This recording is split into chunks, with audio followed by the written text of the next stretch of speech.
by night. C'est la jeunesse responsable, le rendez-vous de la jeunesse responsable. Notre invitée est une étoile de la beauté et du bien-être. Son savoir-faire, depuis qu'elle a donc pris conscience de cela. Et ça fait plus de 3 ans qu'aux côtés de sa sœur, elle a donc fondé Darly Presta Beauty. Bienvenue, Dariel Bouti. Merci. Qu'est-ce que ça te fait d'être dans By Night aujourd'hui? Ça fait plaisir. Ça fait plaisir d'être parmi vous aujourd'hui. Pointe-Noire, c'est chez toi. Le Congo, c'est ton pays. Qu'est-ce que ça te fait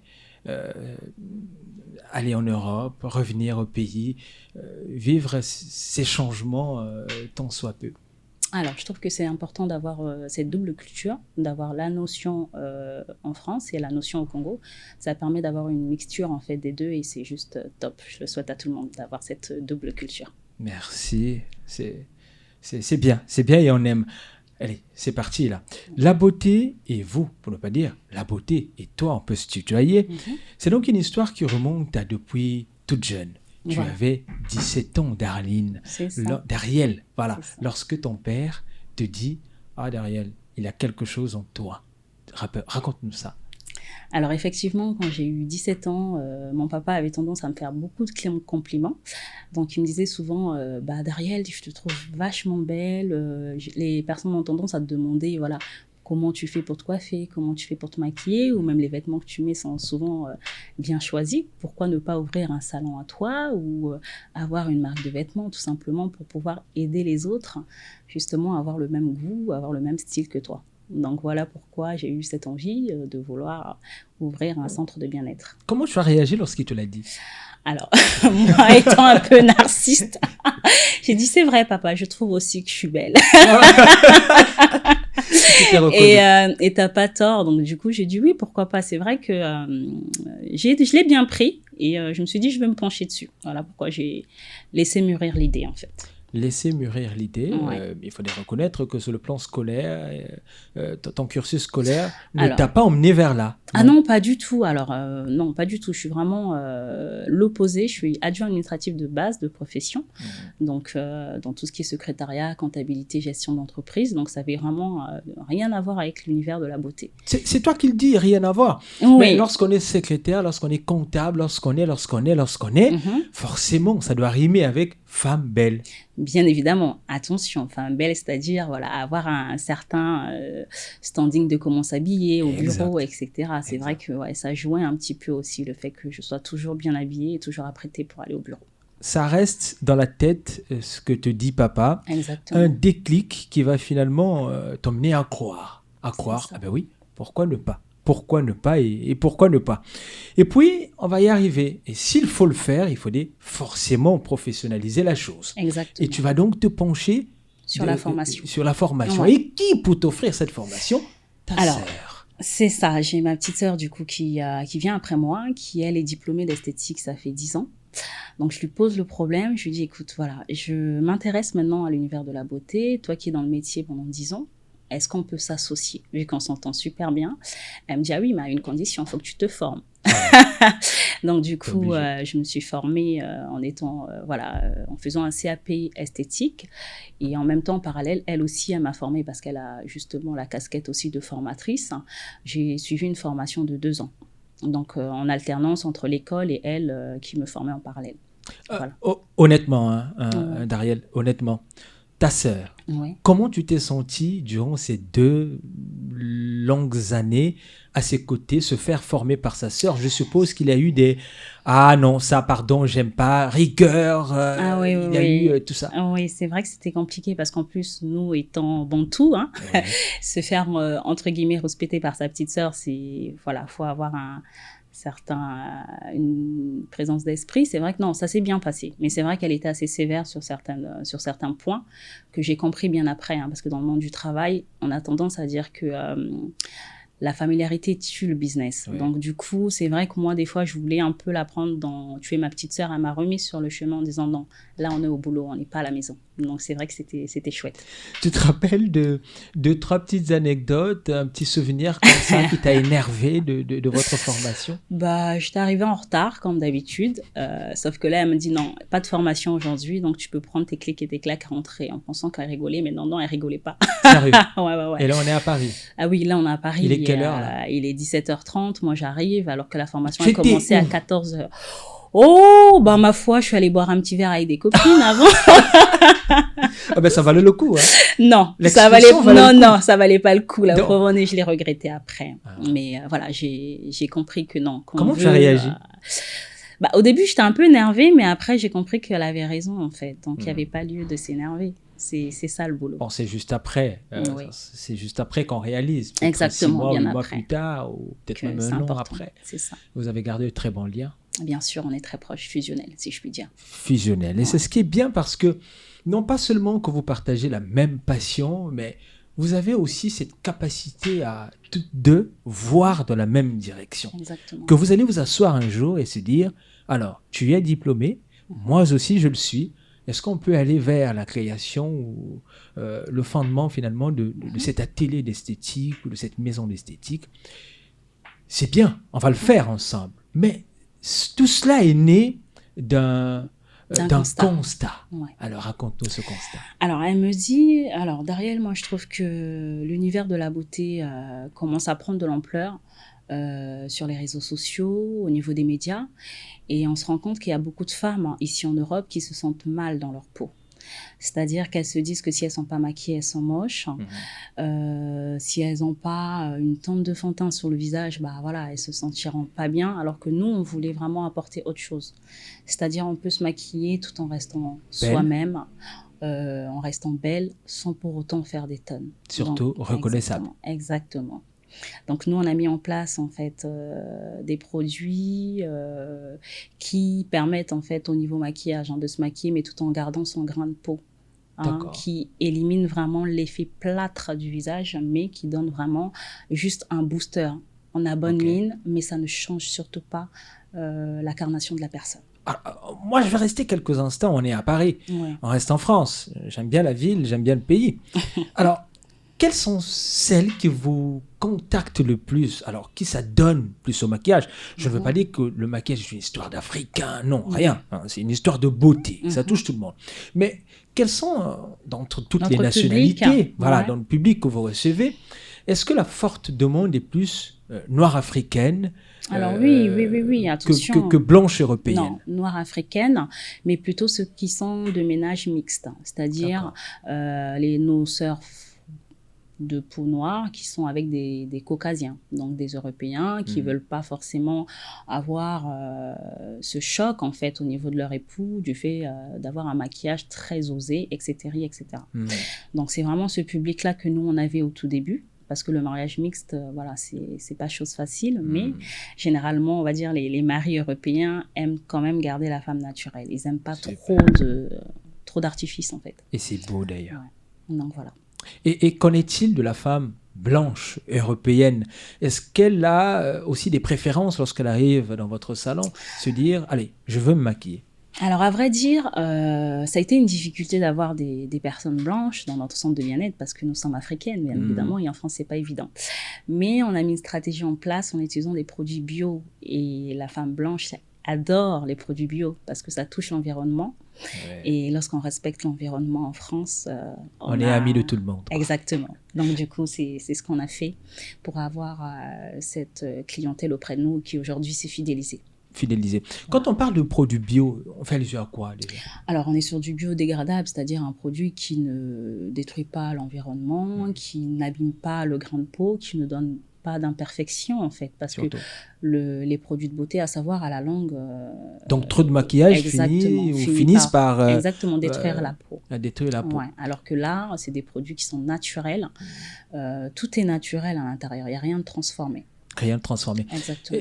Est-ce que dans votre clientèle, je sais que c'est plus de femmes que d'hommes, est-ce qu'il y a aussi des hommes? Oui, oui, oui, bien sûr. On a des hommes qui veulent de plus en plus prendre soin d'eux. Donc, du coup, on appelle ça prendre soin d'eux. Oui, oui, oui. Il y a des hommes qui veulent prendre soin de leur apparence physique, la peau. Aujourd'hui, nous, les femmes, on regarde beaucoup un homme qui a la peau, une peau propre, des ongles bien taillés, une odeur... Je n'ai pas les meilleurs. Voilà, une odeur assez agréable. Ah oui, oui, on fait maintenant beaucoup plus attention à ça. Et donc, vous accompagnez les hommes dans cette démarche, Exactement. mais qui diffère du traitement féminin. C'est pas pareil. Ah non, pas du tout. Là, on est sur de la mise en beauté de tout le monde. Là, on parle d'un volet maquillage, mais notre centre de bien-être propose beaucoup plus de prestations que du maquillage. On est sur des soins. Sur des soins. Exactement. Donc, quand on parle de soins hommes comme femmes. Hommes comme femmes. Exactement. Ah oui, c'est beau. Ça donne envie, Gloire. Ça donne envie. Bien sûr que ça donne envie. Eh bien, finalement, on l'a fait, on a détecté on a fait le constat, on a compris ce que c'est que la cible a attaqué. Et finalement, cette cible a réagi. Africains vivant en Europe, notamment en France, et même Européens de France, Français de France, on se dit, allez, moi aussi j'ai ma part dans ce salon d'esthétique. Ils y viennent très souvent et on part là d'un motif. Il y a une passion, mais vous devenez aussi, entre guillemets, entrepreneur. Toutes deux. Finalement, à côté de cette casquette de passionné des métiers d'esthétique, vous devenez entrepreneur. Qu'est-ce que ça vous fait d'avoir cette casquette par défaut? Alors, au début, à vrai dire, c'est très compliqué parce que, comme je vous l'ai dit tout à l'heure, moi, je suis de... C'est administratif. Ouais, je suis administrative. Donc, du coup, je me mets en disponibilité. C'est-à-dire, je prends 1 à 2 années sabbatiques pour me consacrer à ma passion. Donc, en ouvrant notre société, donc mise en disponibilité, on n'a pas de salaire. Donc, vivre de quoi? Voilà, de sa passion. Donc, c'est vrai que c'est un challenge qu'on s'est donné, toutes les deux, de pouvoir y arriver. Donc, on met les moyens en jeu pour pouvoir vivre, en fait, de ce qu'on aime faire le plus, quoi. Mais c'est vraiment pas facile. C'est vraiment pas facile. J'ai dit vous êtes administratrice. Voilà, pas administrative, mais administrative. C'est ça. Administratrice. Agent administratif. Agent administratrice. Ouais, non. On va y arriver. C'est pas grave. Finalement, ce n'est pas facile. Voilà. Comment on s'en sort? Alors, on se forme. Nous, ce qu'on a fait, on est allé vers des institutions qui permettent justement aux entrepreneurs d'avoir de l'aide. Donc, de l'aide à comment établir un plan pour pouvoir ouvrir sa société, pour pouvoir se former sur comment gérer du personnel, comment gérer sa trésorerie. Enfin, il y a vraiment beaucoup de panels de formation qui est mis en place. Jusqu'à comment gérer sa trésorerie. Exactement. Parce qu'effectivement, l'argent de la caisse, c'est pas notre argent. Ah, bon. Ce qui fait couler beaucoup d'entreprises, c'est parce qu'on tape dans la caisse et il faut pas, c'est pas bien. Est-ce que ce sera facile à gérer entre boulot et passion? Alors, c'est vrai que la gestion entre les deux sera compliquée, mais on y arrivera. Est-ce qu'aujourd'hui, alors lorsque vous voyez, lorsque vous vous mirez, lorsque vous vous tenez aux côtés de votre sœur et que vous retracez un peu ce chemin accompli toutes les deux, est-ce que vous avez ce sentiment d'avoir réalisé votre rêve? Alors aujourd'hui, je peux dire oui. On n'a pas terminé, mais on est sur le chemin. Ouais. Mais on a réalisé une partie de notre rêve. Vous avez réalisé une partie de votre rêve. C'est ça. Votre père, il vit toujours? Oui, bien sûr. Quelle est aujourd'hui son appréciation? À savoir que d'une appréciation comme ça, faite à 17 ans, vous avez pu tenir parole et fonder ce qu'est aujourd'hui cet institut de beauté Darly Presta Beauty. Alors, il est très fier. Il me le répète, il me le bassine, si je puis dire, tous les jours en disant « Tu vois, c'est grâce à moi, donc j'aurai des coiffures gratuites. » Mais non, il est fier. Il est fier de vous. Il est fier de moi, il est fier de cette vision qu'il avait en fait, en disant les papas voient loin, et je savais que tu vivrais de ta passion, et quand tu fais ton travail, ça se voit que tu es épanoui. Donc il est fier.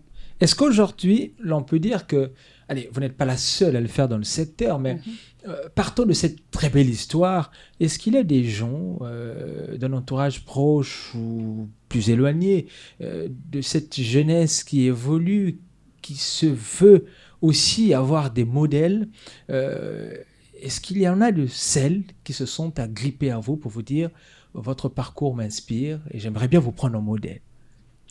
Alors jusqu'à là, non.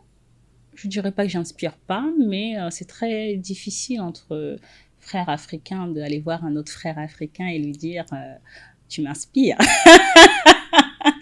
Donc pour être totalement franche, oui, c'est vrai que dans mon entourage, il y en a beaucoup qui sont fiers de moi, qui disent voilà, j'en aimerais bien dans les années à venir aussi faire comme toi parce que tu es une battante et tu es quelqu'un de déterminé. Battante et déterminée.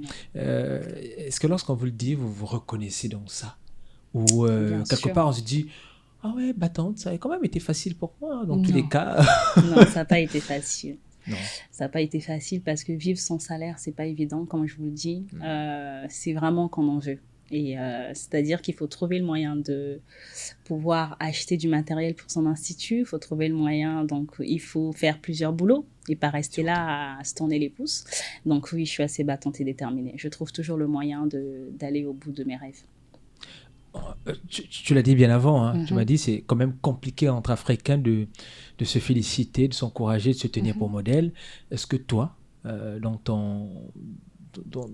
la passion que tu as dans tes veines, est-ce que tu as aussi des modèles te dire, alors c'est vrai, forcément, qui seraient motivés Alors oui, j'en ai. J'ai beaucoup de modèles des frères congolais ou des sœurs congolaises qu'ils ont, comme Nana Wax, qui est une sœur congolaise qui a son entreprise de super wax, de couture, qui excelle dans son domaine. Donc ça permet vraiment en fait de pouvoir se dire voilà, si elle y est arrivée, tout le monde peut y arriver, exactement. D'où je suis même présidente d'une association des entrepreneurs de 142 qui booste la jeunesse congolaise à entreprendre au Congo. En France, cette association? Oui, en France? En France. Vous êtes présidente? C'est ça. Depuis combien d'années? Ça fait 1 année maintenant. 1 année maintenant? Oui. La présidente. Non, mais je savais qu'il se cachait quelque chose. Comment on gère les Congolais non, très bien. Très bien. Bah, on les gère très bien. Il faut juste avoir... Ce ne sont pas les récalcitrants. Non, pas du tout. Plus d'hommes que de femmes. Non, c'est une association de femmes. Ah. Voilà, de femmes, de jeunes sœurs entrepreneuses congolaises de Brazzaville qui nous les incitant à venir à rapatrier en fait leurs connaissances ici au Congo. C'est-à-dire en France se former et revenir investir au pays. Exactement. Ah, ça me rappelle avec Simo, l'ami Simo, qui parle souvent d'investir au pays. C'est formidable. Et combien d'entre elles dans ton association aujourd'hui ont répondu à cet appel? Ah oui, j'ai fait une grande conférence avec plus de 100 personnes sur Paris qui s'est tenue il y a 4 mois. Donc une conférence qui a plu, qui était intéressante. Donc on espère aller... Crescendo. C'est ça. Oh, mais c'est formidable. Moi, je vais m'arrêter un instant pour applaudir parce que c'est non pas seulement de cette Afrique-là qu'on veut, mais surtout de ce Congo-là que l'on veut parce que l'on pense que l'avenir sera meilleur, l'avenir est meilleur et il ne sera être meilleur que si on en a conscience et si on en est déterminé et si on a la formation suffisante parce qu'il faut être formé effectivement pour emmener ce Congo là où il faut l'emmener parce que nous sommes ce trait d'union et nous sommes la relève et il faut bien lentement mais sûrement nous rapprochons de la fin mais peut-être pas des objectifs parce qu'il reste encore beaucoup à faire. Exactement. Est-ce qu'il y a un message particulier à adresser à cette jeune fille qui te découvre aujourd'hui, cette jeune fille panténégrine qui, en suivant By Night, parce qu'il fallait rappeler que By Night est une émission admirée, appréciée, adorée des Panténégrins, mais surtout du jeune Panténégrin, du jeune Congolais. C'est ça notre objectif, c'est d'inviter le jeune à avoir ce sursaut d'orgueil en suivant By Night, en se disant « Allez, moi je dois faire plus, c'est mieux ». Un message pour cette jeune fille congolaise. Alors, le message que j'aurais à lui donner, c'est vivre de sa passion, c'est bien, mais se former, c'est encore mieux. Parce qu'aujourd'hui, apporter de la qualité à ses clients, c'est ce qui fidélisera la clientèle et qui permettra d'avoir au haut niveau, en fait, son entreprise. Voilà. Moi, en lançant By Night en 2019, je m'étais fait le vœu de recevoir... des perles, voilà, pas seulement des artistes, mais des porte-voix, ces jeunes au mental d'acier capables de pouvoir changer les choses. C'était d'une part, mais aussi de recevoir ces grands artistes qui brillent sur le continent et qui, de passage au Congo, à Pointe-Noire, devraient passer par ce studio. Et j'en ai eu la chance de recevoir nombreux, toutes les signatures qu'il y a sur nos plaques le prouvent, elles témoignent. Et je suppose aussi que dans ton salon d'esthétique, que ce soit à Pointe-Noire ou à Paris, en France, que tu rêves de recevoir peut-être un jour une Naomi Campbell. Bien sûr. Bien évidemment, j'en rêve. C'est ça le rêve. C'est ça. Bon, on te souhaite bonne chance dans ce rêve, mais on ne peut pas se dire au revoir sans ce message particulier à ton père. Comment on l'appelle? Jean Modeste. Monsieur Jean Modeste, il y a 30 secondes pour votre fille. Ça va ressembler à une campagne présidentielle. Hein, imaginez-vous ça. Vous devez convaincre le peuple. Mais peut-être pas convaincre le peuple, mais dire à votre père ce que vous ne lui avez jamais dit ou mieux que ce que vous lui avez toujours dit. Oh, bah, il sait déjà tout. Il sait déjà tout, sauf rien. Mais voilà, papa, je voulais te remercier pour cette vision que tu as eue. Aujourd'hui, tu as fait de moi une entrepreneuse comblée. Et je voulais juste te dire merci. Je te rendrai toujours fière. Et je voulais juste te dire que je t'aime. Voilà. Bon, nous aussi nous t'aimons et tu nous rends fiers parce que c'est un bonheur et un privilège de recevoir tous ceux, toutes celles qui s'engagent dans le développement de notre pays, mais aussi et surtout dans le développement de ce continent africain. Toujours valoriser cette couleur noire africaine, tant boudée par certains, régnée par d'autres, mais nous sommes la force, le courage et même, j'aime le dire, c'est extravagant, mais bon, nous sommes le soleil du monde. C'est vrai. C'est simple et c'est beau parce que nous sommes la réussite et nous te souhaitons cette réussite-là. Merci Dariel d'être passé dans By Night. C'est un plaisir. Et toutefois que vous serez de passage à Pointe-Noire, sachez que si nous existons, mais que vous êtes ici chez vous. Merci à vous. Merci aussi à votre père. Hein? Un coucou particulier à votre père. De là où vous êtes, soyez salués. Prenez soin de vous, mesdames, messieurs. C'est la fin de cette émission. Merci à l'équipe technique qui m'a permis d'arriver chez vous, chers fidèles téléspectateurs, radio, auditeurs, voilà, et internautes. On se dit à la semaine prochaine. Prenez soin de vous encore une fois. Au revoir.